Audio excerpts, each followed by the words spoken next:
it was a half-hour video, 'cause I'm too lazy to splice an entire hour.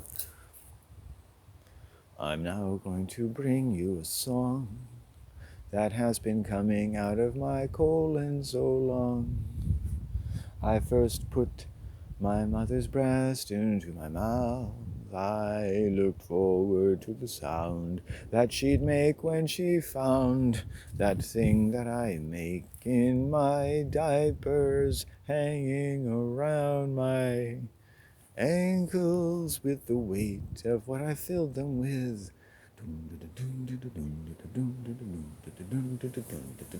I first learned about the world in something that a boy and girl can push out of that special place that makes the parents look, oh, that's disgusting.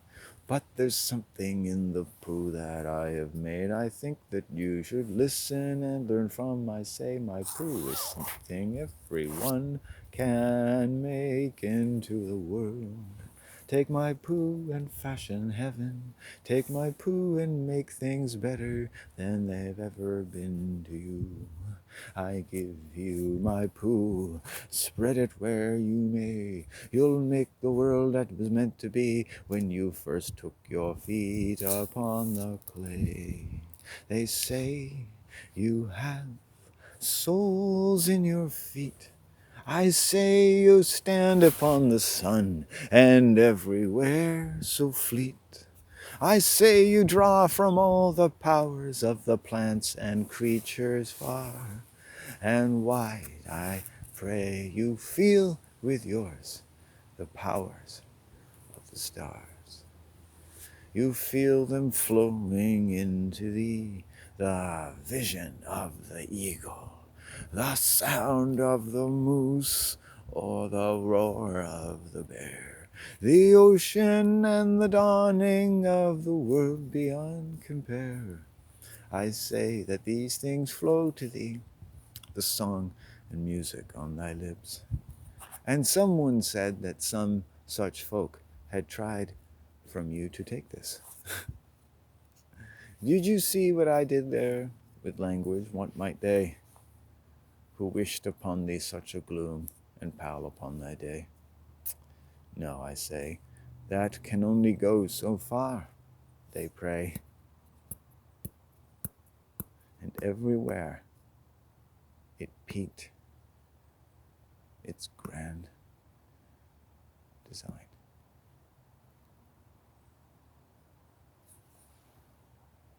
It hoped you wouldn't look. It could only hope you wouldn't look. Do you think the Son of Man is not seen everywhere? Do you think the sun inside everyone's breast hasn't seen the greatest evil we could detail, from Genesis to Armageddon, from Adam to Steve? Do you think that people around you, your mother, your father, your brothers, your sisters, the people sitting across the counter or standing in front of the classroom, do you think they have not seen, do you think their son has not seen all the evil in this world?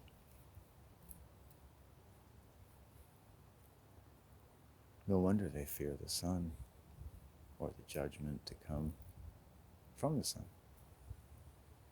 To finish that sentence, the judgment that comes from the sun every day. It says, receive my judgment. I've scanned you from head to the toe. I am drawing you hither. Just like you see so many of my kind, my own flesh and blood, my own voice being drawn from the earth. She cannot stop but give voice to my beauty and my strength and my thirst for life and my love for creation. For yours, for your love. The Son loves our love for creating. For the Son first loved the creativity of man. The Son gave itself to man. all man's life had no greater gift to be than a gift to the Son, to such a Son as that, and of himself, and of all the judgment to come from the Son, that we should be of sound mind, and that our judgments should be free to play in our minds, and all that we may judge evil. And people bandy around, actually, in parts of the United States, parts of where I live, people actually use the word evil, Christians usually, or some perverted version of Christians. There's a new breed of Christian, don't you know? They say they're not Christian. So they put the word not in front of it, but it still means Christian. Leave it to Christianity to take not Christianity and turn it into Christianity, and then turn Christianity back into not Christianity.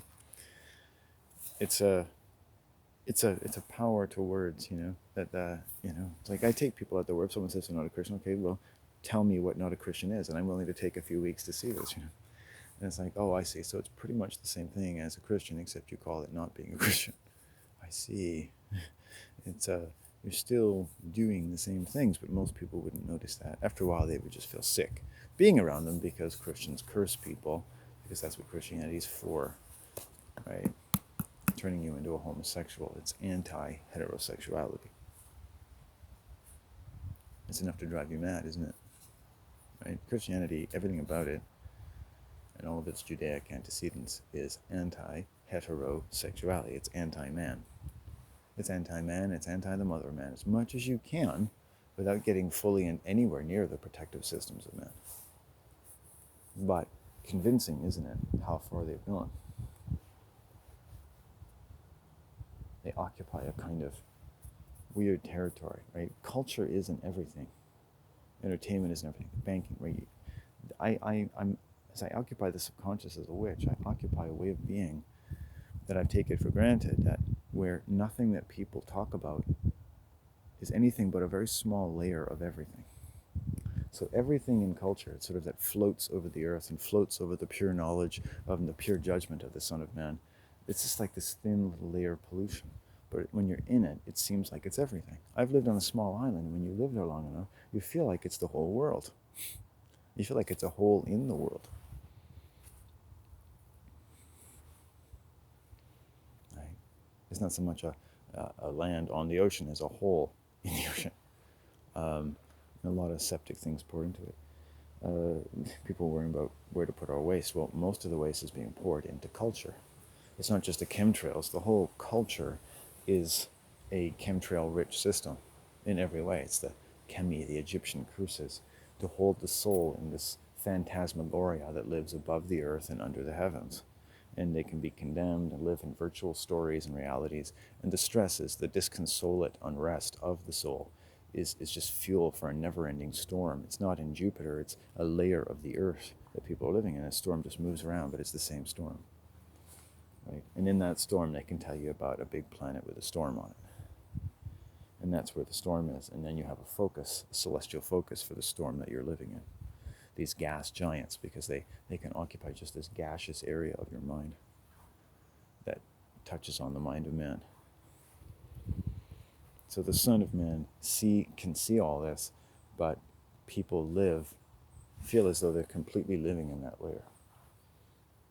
Or money is everything, and like, that's fine, you do what you do, but that's the layer. It's not, it's a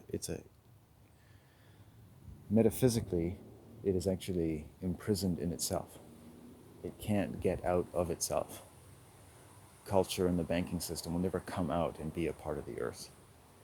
It lives in its own layer. And it just has that one filthy layer. And as long as you can sort of categorize it and isolate it, that it doesn't seem as though it's metastasized everywhere anymore.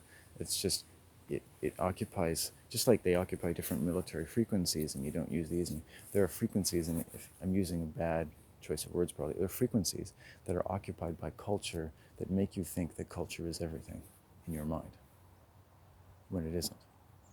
And it creates a lot of distress and unrest in the human race, because you get so involved in it, and you lose, the more you get involved in it, the more you lose touch with the earth and your roots. The more like you're being involved in things that aren't really connected with your own needs anymore, or they're against your own needs, so you're sacrificing yourself. But then you see all these achievements on the horizon to do with, straying farther from your roots and getting more well established in the soulful world, where your roots are established by putting all that stuff behind you. Mother, get thee behind me and under you. You get as far from your parents as you can. They teach you, at best, to wall yourself off from them, and to wall yourself off in your career. Right? They're sending you, and you're taken away by a system that will, no matter how hard you work or what your family's ever given it, is giving you an occupation, is giving you something to do, is showing you how to be useful to, quote, the world, which is really just this layer around the world, around the mental sheath of the world, the so-called new sphere, for the new man, the soul sphere, right? It's not really a sun. It doesn't have a sun. It has a soul, S-E-U-L. It's a sacrificial fire. It's burning in hell. It's a cold sun, just like the cold, passive-aggressive world around us, the robotic people. They are, in a sense, in a layer. So I can't afford to just see people like that. But you walk in the world and you bounce into that layer, right? And you see what that layer thinks of you. You don't have to worry about like what is hell. Or people say, oh, the astral world is full of dark energies. People only knew what was around them. And I was talking to this one Christian witch lady, and she's telling me all these dark energies around. I'm like, well, you want to see all these dark energies around. People only knew, the planets are fallen angels. And it's like, I do believe there's an evil working here, hither, thon, there. But the greatest evil is in people all the time when you tune into that layer. It's a sort of like They Live type of movie. You can feel, sense, or see through body language that people aren't really under control of their own bodies. There are frequencies in their neurophysiology that are occupied by a kind of robotic, hive-like mind. They have choices about maybe arriving 5 minutes late or early, but ultimately everyone is actually fairly calculated. And it's more important, especially when you have people that are regimented to do the same thing and go the same places and travel in certain vehicles. You can keep them very mentally controlled. So even though they kind of, oh yeah, they know, you have to train them to go to work and get up and go to work, their mind is carrying a frequency that allows other things to come through. And when that mind smells vulnerability or something going off script, say they're traveling with their daughter to school, they snarl at their daughter, or they find something to pick on. Maybe their daughter's got some of that Rh negative blood of like a genuine female, and they just go to, they always find something. You better do better at school today. Don't let me hear that anyone's bullying you, you stupid bitch. And you send them off, right? And this passive aggressive thing goes on with children. It's often done in the name of raising their children.